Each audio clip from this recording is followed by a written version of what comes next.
আসসালামু আলাইকুম।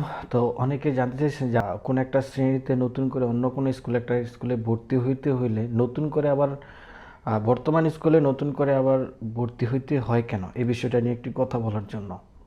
তো দেখেন, আমি আপনাদের উদাহরণস্বরূপ সব কিছুই বলবো। যদি আপনি আমার চ্যানেলে নতুন হয়ে থাকেন অবশ্যই চ্যানেলটাকে সাবস্ক্রাইব করে রাখবেন। খুব গুরুত্বপূর্ণ কথা বলতে যাচ্ছি। প্রথমে ধরেন ধরেন আপনার বাচ্চা বা আপনার ছেলে আপনার মেয়েটা এখন যে স্কুলে পড়াচ্ছেন, আপনি চাইতেছেন এখন সপ্তম শ্রেণীতে বার্ষিক পরীক্ষা দিছে, অষ্টম শ্রেণীতে উঠবে। এই মুহূর্তে আপনি চাচ্ছেন যে অন্য একটা স্কুলে ভর্তি করার জন্য। এখন কথা হচ্ছে, যে স্কুল থেকে আপনি ট্রান্সফার করাইবেন সেই স্কুলের নিয়ম অনেক থাকতে পারে। সেটা একটা নিয়মের মধ্যে সেটা কমন নিয়ম, সেটা হচ্ছে যে আপনি যদি সপ্তম শ্রেণী থেকে আপনার বাচ্চা বের করে অন্য একটা স্কুলে এইটে ভর্তি করান, সেক্ষেত্রে নিয়ম হচ্ছে ওই স্কুলেরই অষ্টম শ্রেণীতে ভর্তি করাইয়া, অর্থাৎ অষ্টম শ্রেণীতে অ্যাডমিশন নেওয়ার পর আপনি অন্য একটা স্কুলে এইটে ভর্তি করাইতে পারবেন। এটা হচ্ছে একটা নর্মাল নিয়ম।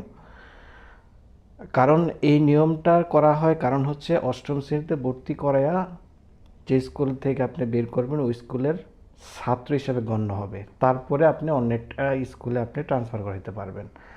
সেটা হচ্ছে লিগেল নিয়ম।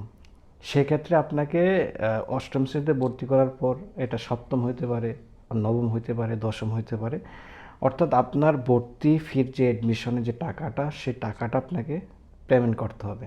তারপরে 1 মাস বা 2 মাস বা 3 মাস বা 6 মাসের বেতন আপনাকে অগ্রিম প্রদান করতে হবে। তো এটা ক্ষেত্র বিশেষ শেষে এক এক স্কুলের এক এক নিয়ম। এখানেও কিন্তু আমি আরেকটা কথা বলে রাখি, সরকারি বিধি নিষেধ একটু কম, অনেকটা হচ্ছে স্ব প্রতিষ্ঠানের একটা নিজস্ব নিয়ম নিয়ম মতো এই কাজটা করা হয়। তো আপনার প্রতিষ্ঠানের কী কাজ, অবশ্যই প্রতিষ্ঠানের নিয়ম মাফিক, প্রতিষ্ঠানের রুল মাফিক আপনি আপনার বাচ্চার ট্রান্সফারটা করাইবেন।